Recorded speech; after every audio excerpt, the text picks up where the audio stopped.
Phytoplankton food chain. This food chain begins with microscopic phytoplankton floating near the ocean surface. These tiny organisms use sunlight to create energy through photosynthesis, much like plants on land. Small zooplankton drift through the water feeding on them, and in turn become food for small fish such as sardines or anchovies.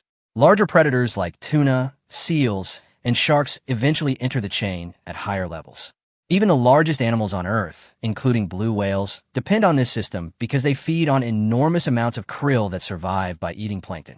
Nearly all ocean life is connected to this chain in some way, making it one of the most important food systems on the planet. Grassland food chain.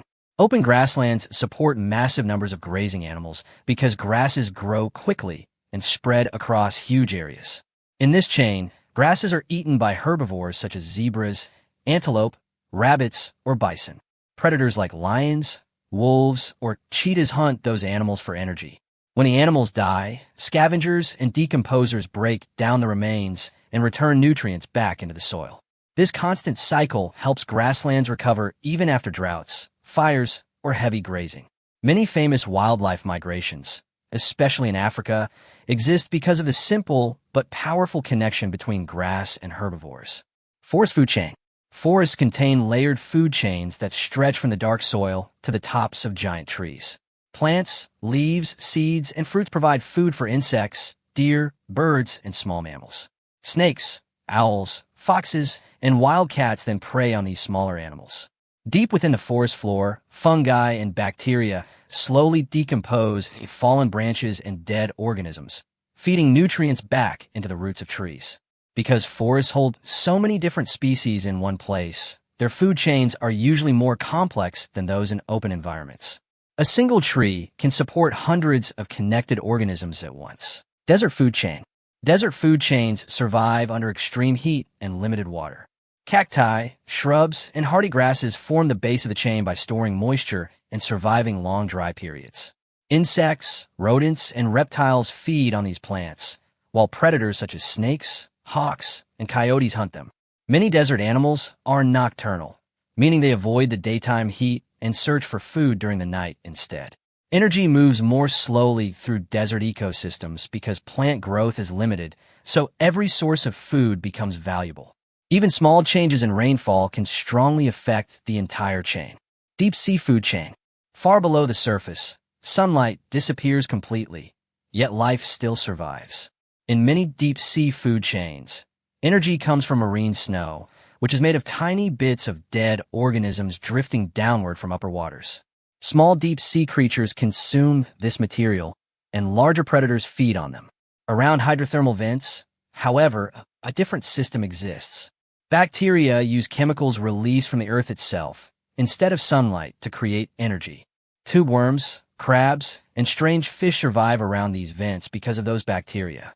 Scientists were shocked when these ecosystems were first discovered because they proved life could exist without sunlight at all. Arctic food chain. The Arctic food chain depends heavily on sea ice and cold ocean waters. Tiny algae grow beneath the ice and become food for zooplankton and krill. Fish feed on the smaller organisms, followed by seals, seabirds, and eventually polar bears at the top of the chain. Because the Arctic has long winters and short summers, animals must take advantage of brief periods of abundant food. Many species store fat to survive harsh seasons when hunting becomes difficult. As sea ice declines in modern times, this food chain has become increasingly fragile. Freshwater pond food chain. Ponds and lakes may appear calm, but beneath the surface they contain active food webs. Algae and aquatic plants absorb sunlight and support insects, snails, tadpoles, and tiny crustaceans. Small fish eat these creatures, while larger fish, frogs, turtles, and water birds prey on them. Fallen leaves entering the water also become part of the chain as decomposers break them down. Since freshwater systems are smaller than oceans, pollution or temperature changes can quickly affect every level of the ecosystem. Even a single pond can support dozens of connected species. Rainforest food chain. Rainforests contain some of the densest and most diverse food chains on Earth. Massive trees capture sunlight while producing fruits, nectar, and leaves that feed insects, monkeys, parrots, and countless other animals. Jaguars, snakes, and birds of prey occupy higher levels of the chain. Many rainforest organisms are highly specialized, meaning they depend on very specific food sources.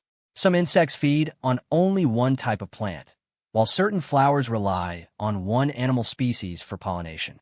Because of this close dependence, the loss of one species can affect many others around it.